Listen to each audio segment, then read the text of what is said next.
Hi friends, இப்போ நாங்கள் பார்த்தீங்கன்னா ஸ்ரீ நட்டாண்டீஸ்வரர் கோயில் காங்கேயம்பாளையம். அதாவது இது வந்து பார்த்திங்கன்னா ஈரோடு டிஸ்ட்ரிக்டில் சேரும். காங்கேயம்பாளையம் பார்த்திங்கன்னா ஈரோட்டிலேருந்து 14 கிலோமீட்டர் வரும்.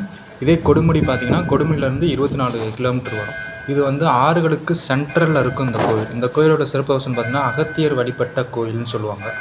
இந்த கோயிலில் பார்த்திங்கன்னா நம்ம அந்த பாலத்தில் வழியாக நம்ம போகிற மாதிரி இருக்கும். இதோட ஃபுல் வரலாறையும் அப்புறம் அங்கே பரிகாரம் என்ன பரிகாரம் பண்ணால் என்ன நடக்கணும்னு ஐயர் இப்போ உங்களுக்கு சொல்லுவார். பாருங்க. சாமி நடப்பகுதி இருக்காரு. ஆனால் சாமிக்கு வந்து நட்டாண்டீஸ்வரர் அப்படின்னு ஒரு இருக்கு.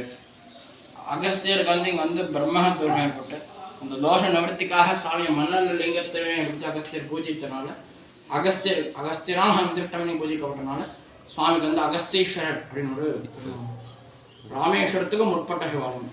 இந்த சுவாமி படிச்சிட்டவனே பூஜை பண்ணதுக்கப்புறம் தான் ராமபிரானை சந்திச்சு அகஸ்தியர் வந்து ஆதித்ய ஹிருதயம் உபதேசம் பண்ணுறார். அதுக்கு முன்னாடியே ராவணனை சந்திச்சு அவரோட அகந்தையை அழிக்கிறார்.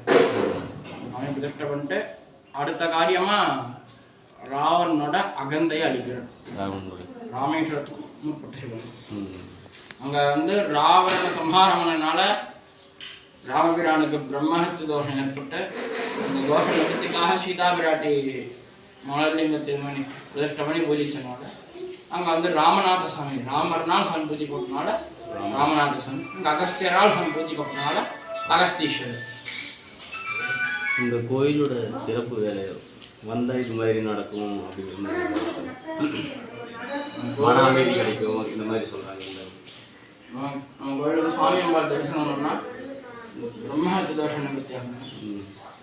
அப்புறம் கல்யாணமாக வந்து சீக்கிரம் எங்கே வந்து இது பண்ணாங்கன்னா சீக்கிரம் கல்யாணம் 12 வாரம் வந்து சுவாமிக்கும் அம்பாள் அகஸ்தியர் 30க்கும் விளக்கு போட்டு நம்ம மனமுருகி பிரார்த்தனை பண்ணால் கண்டிப்பாக நடக்கும்.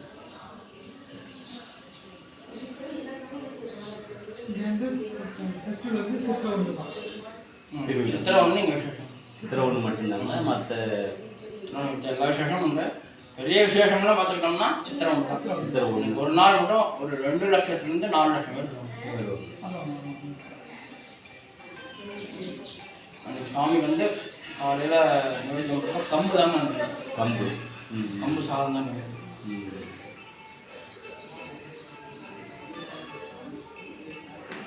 நிவேதம் பிரசாதமாக அடையலாம். பிரசாதம் கம்பு சாதம் தான் கொடுப்பாங்க. கம்மங்கூழ் கூழ் சித்திரவண்ணு எல்லா கோயிலும் கம்பு சாதம் நிவேத்தியம் பண்ணி அவங்க கம்மங்கூழாக கொடுப்பாங்க. கம்பு சாதம்னா சில பேர் சாப்பிடுவாங்க, சில பேர் சாப்பிட மாட்டாங்க. கம்மங்கூழ் எல்லாருமே குடிப்பாங்க, சின்னதுலேருந்து பெரியவங்க. இந்த ப்ரெஷர் பேஷண்டா கம்மன் சாதம் சாப்பிட அவ்வளோதான் பார்க்க சில பேர் அது இதுன்னு சொல்லுவாங்க. ஹார்ட் பேஷண்ட் சாப்பிடுவாங்க. இதெல்லாம் எல்லாருமே குடிக்கலாம்.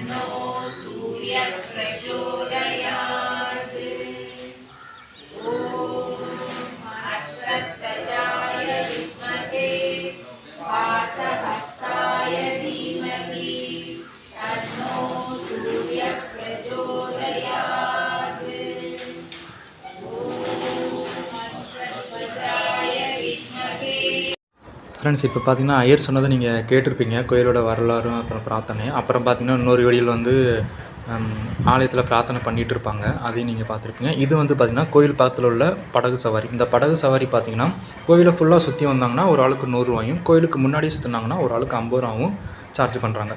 நாங்கள் இன்றைக்கி விசிட் பண்ணல, இந்த கோயிலுக்கு விசிட் பண்ணது எங்களுக்கு பீஸ்ஃபுல்லாக இருந்துச்சு. நீங்களும் ஒரு நாள் ஜஸ்ட் விசிட் பண்ணி பாருங்கள், குழந்தையோட போயிட்டு இருந்தால் அவங்களும் என்ஜாய் பண்ணுவாங்க. ஓகே ஃப்ரெண்ட்ஸ், அடுத்த வீடியோவில் சந்திப்போம். பாய்.